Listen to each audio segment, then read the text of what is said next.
Ayo.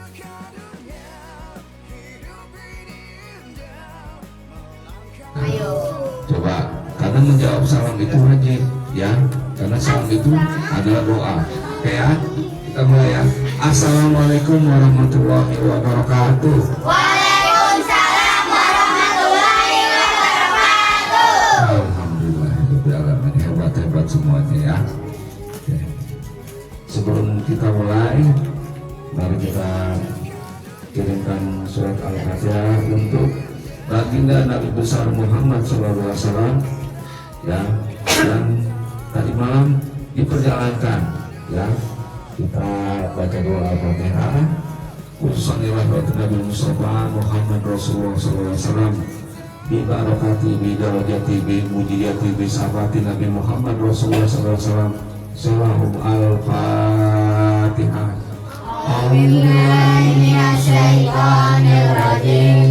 Bismillahirrahmanirrahim.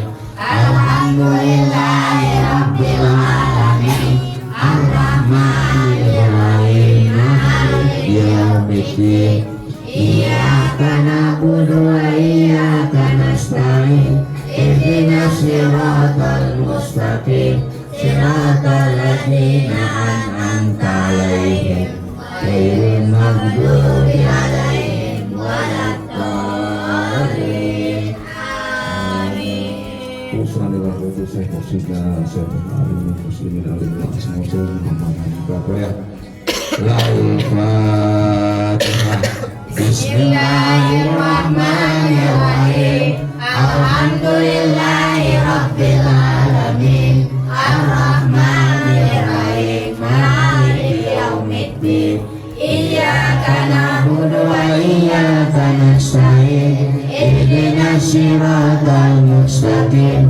Siratal ladzina an'amta 'alaihim ghairil maghdubi 'alaihim waladdallin. Amin. Alhamdulillahirrahmanirrahim. Yang membaca Al-Fatihah tadi saya doakan bisa masuk surga. Amin. Ya. Jadi jangan pelit. Kirim Al-Fatihah buat Rasulullah itu jangan pelit. Ya, jangan pelit. Karena nanti di sana kita akan mendapatkan syafaat.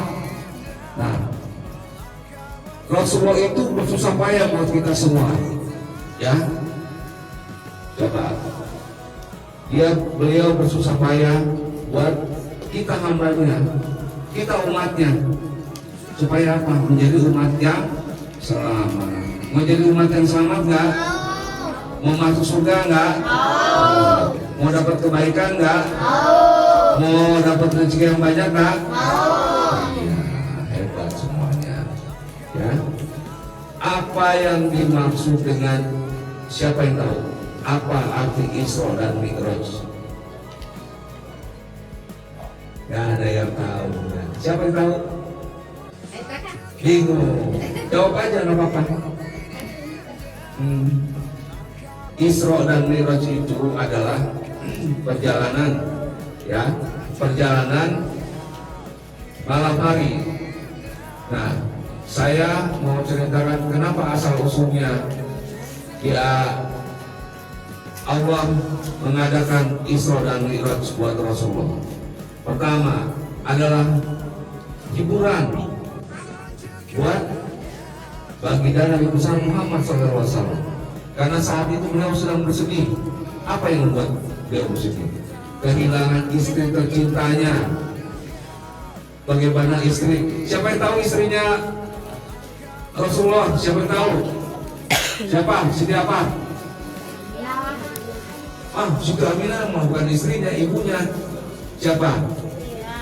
Coba tunjuk tangan siapa yang tahu? Siapa yang jawab Siti Khadijah tadi? Ayo. Ayo. Siapa? Jawabnya siapa? Siapa? Iya, pintar. Siti Khadijah.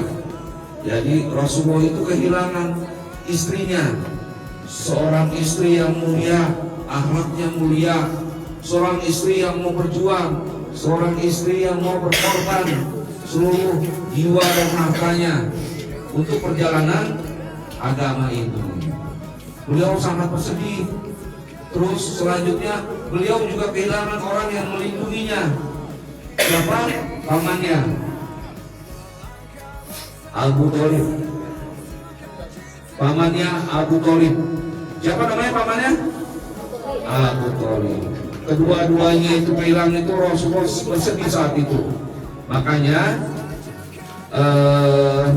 Allah menghibur baginda Nabi besar Muhammad SAW dengan apa? Memperjalankan. Ketika malam Rasulullah SAW tidur, tiba-tiba datang malaikat Jibril. Malaikat apa? Jibril tugasnya apa? Ayo, malaikat Jibril tugasnya apa? Memberikan wahyu. Harus hafal ya, harus tahu ya. Ya. Malaikat Jibril datang, Assalamualaikum ya Rasulullah. Ya. Terus Rasul menjawab, Waalaikumsalam ya Jibril. Ada apa? Kamu malam-malam datang ke sini? Kata Rasulullah. Rasulullah bilang, malaikat Jibril bilang, saya datang ke sini ditugaskan oleh Allah untuk menghibur kamu, memperjalankan kamu pada malam hari ini dari Masjidil Haram menuju Masjidil Aqsa. Coba siapa yang tahu Masjidil Haram itu adanya di mana? Di mana? Masjidil Haram. Kalau pergi haji ke mana? Arab Mekah. Iya. Tahu ya? Masjidil Haram itu adanya di mana? Mekah. Kalau Masjidil Aqsa adanya di mana? Palestina. Pinter ya. Kok anak perempuannya gak ada yang jawab sih? Anak laki-lakinya aja. Hah? Malu-malu ya? Jangan malu-malu. Jadi ketika itu Rasulullah diajak, dipanggil sama Allah ceritanya untuk dihibur. Dia berangkat dari Masjidil Haram menuju Masjidil Aqsa. Naik apa waktu itu? Naik gojek apa naik Grab apa naik apa? Hah? Jalan kaki? Hah? Naik sendal? Hah? Naik namanya kendaraan hewan dari surga, namanya buruk. Ya, bukan busur, ya, buruk. Kendaraan itu sangat cepat, ngalahin pesawat jet, ya. Naik buruk berbentuk kuda yang bersayap. Nah, diperjalankanlah Rasulullah itu dari Masjidil Haram menuju Masjidil Aqsa. Cepat gak kira-kira? Cepetan naik gojek apa Grab? Ya, itu buruk lah, ya, buruk ya. Sampai di sana Rasulullah sholat bersama malaikat Jibril yang jadi imam waktu saat itu Rasulullah. Setelah itu Rasulullah dipanggil lagi, suruh langsung naik ke atas ke Sidratul Muntaha. Ya, Sidratul Muntaha itu tempatnya ada di mana? Di Ciputat, apa di Kedaung, apa di Legoso? Sidratul Muntaha itu di atas, di langit ke-6. Ya, Rasulullah bingung, gimana caranya kita naik ke langit? Akhirnya itu kuda itu yang bisa naik ke atas, naik buruk. Saat perjalanan Rasulullah dihibur. Rasulullah melihat ada orang yang sedang menanam padi. Setelah itu dia menuai, memanen. Nah, Rasulullah bertanya sama malaikat Jibril, apa itu ya Jibril? Itulah orang-orang yang berbuat kebaikan yang dia mendapatkan hasilnya. Dengar tak? Iya. Jadi dia memanen padi. Apa yang dipanen? Maksudnya apa? Itulah kebaikan. Kalau kita berbuat baik, pasti hasilnya juga akan dibalas dengan Allah dengan kebaikan. Setelah itu Rasulullah naik lagi ke atas. Nah, Rasulullah lagi melihat lagi ada orang yang sedang menepuk kepalanya. Pusing. Ya, Rasulullah bertanya lagi, waktu ada berapa waktu sih? 5 apa 10? Benar, 5. 10 kali ya.